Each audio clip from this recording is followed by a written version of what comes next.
Oggi prepariamo i ravioli del plin o al plin. Questa parola indica il pizzicotto che viene dato alla pasta, quindi il plin in piemontese la traduzione corretta è proprio pizzico.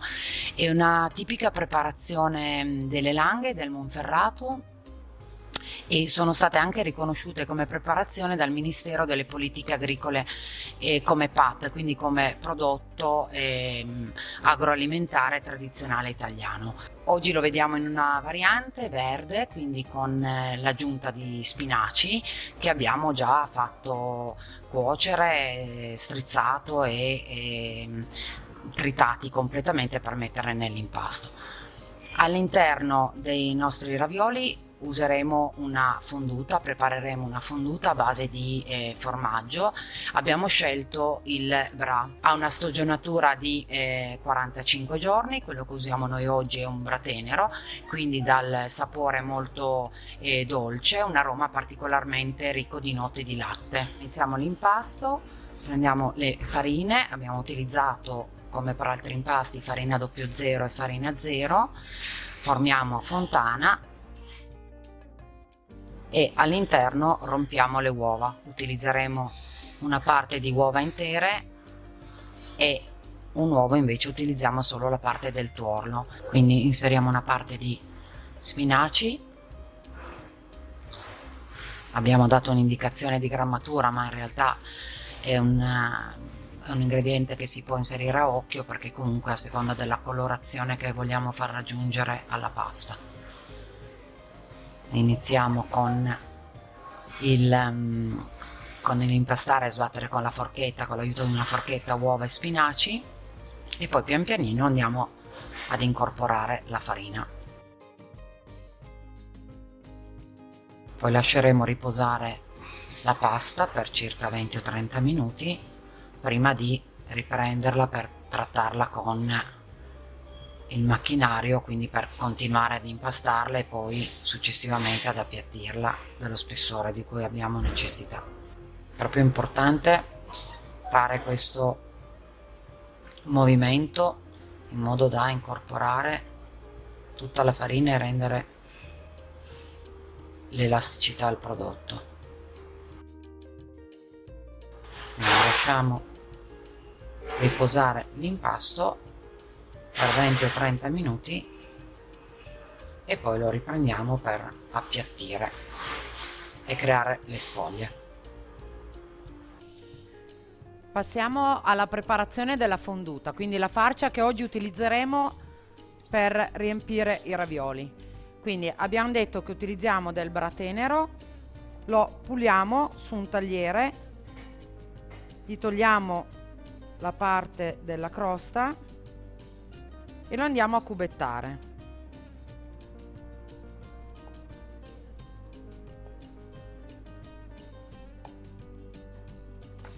Spolverizziamo il tagliere di farina bianca, questo ci consente di riuscire a tagliare con meno fatica il formaggio che risulta meno appiccicoso e al tempo stesso questa farina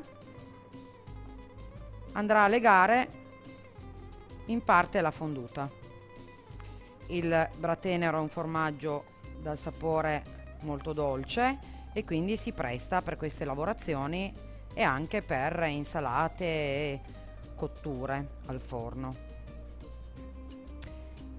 Se invece andiamo ad analizzare il Braduro, è un formaggio che spesso viene utilizzato da grattugia perché è decisamente più forte come gusto, come sapore e anche come aroma e profumo. Allora, pesiamo il formaggio perché andiamo a fare la proporzione con i tuorli ed il latte. Quindi ogni 100 grammi di formaggio utilizziamo un tuorlo. Quindi abbiamo 300 grammi di formaggio, utilizziamo 45 grammi di tuorlo pastorizzato, 100 grammi circa di latte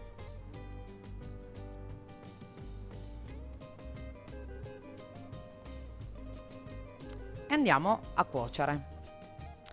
Abbiamo parlato di cottura a bagnomaria, si può anche fare una cottura diretta, l'importante è che il calore sia moderato e che non sia troppo forte, in modo che il formaggio scioglie piano piano e la preparazione non deve raggiungere l'ebollizione, quindi si deve sciogliere pian pianino. Dobbiamo proprio aspettare quando è completamente sciolto e non fila più.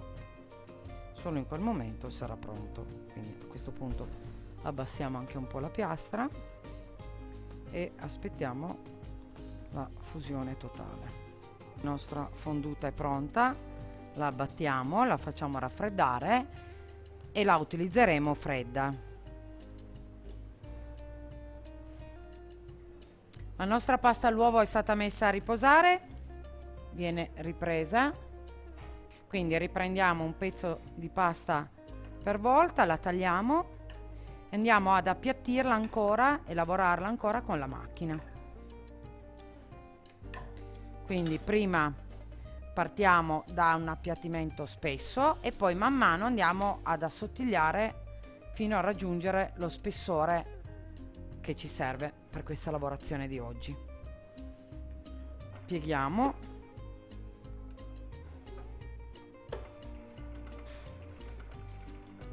diverse volte fino ad avere il risultato della pasta completamente liscia e omogenea. Aggiungo sempre un filo di farina anche sul tavolo, in modo da avere almeno inizialmente la pasta che scivola perfettamente.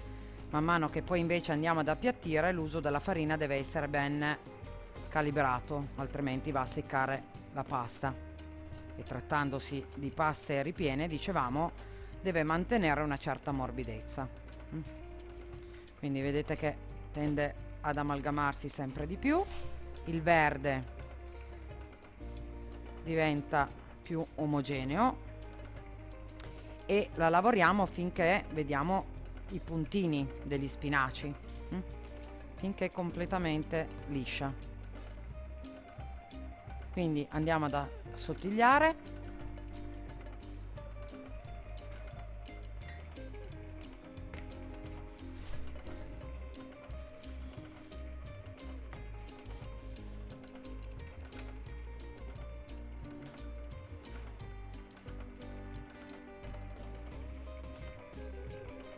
Se diventa troppo lunga, meglio tagliarla per evitare che sia poi difficile da lavorare.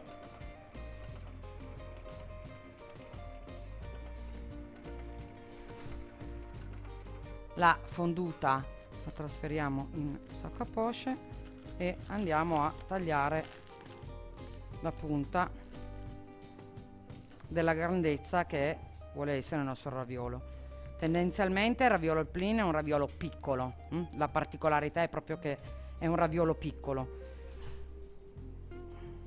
E quindi andiamo a formare a 1 centimetro più o meno dal bordo, andiamo a fare i mucchietti con la sac à poche.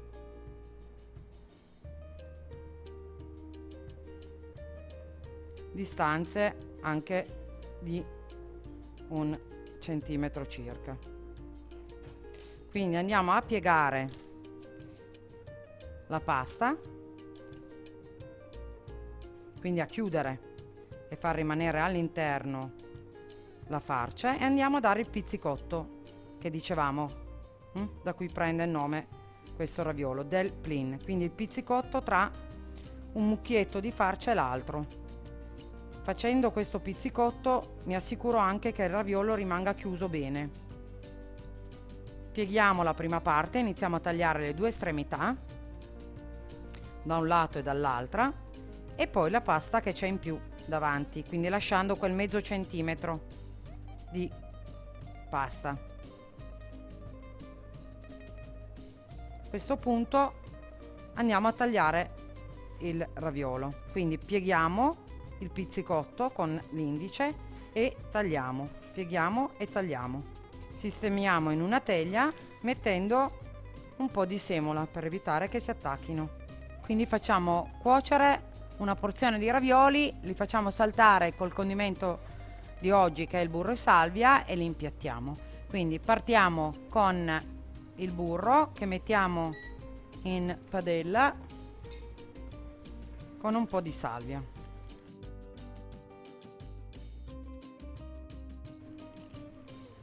Intanto l'acqua bolle, quindi possiamo buttare giù i nostri ravioli. Ovviamente hanno solo qualche minuto di cottura, dipende molto dallo spessore della pasta. Qua aggiungiamo un po' di acqua di cottura per creare una salsina ed evitare che invece il burro raggiunga una temperatura troppo elevata. Tiriamo sui ravioli.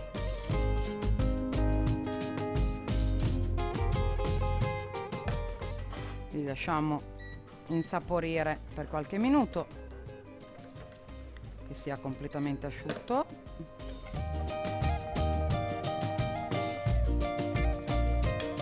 Una fogliolina finale di salvia. Ravioli verdi con fonduta al burro e salvia.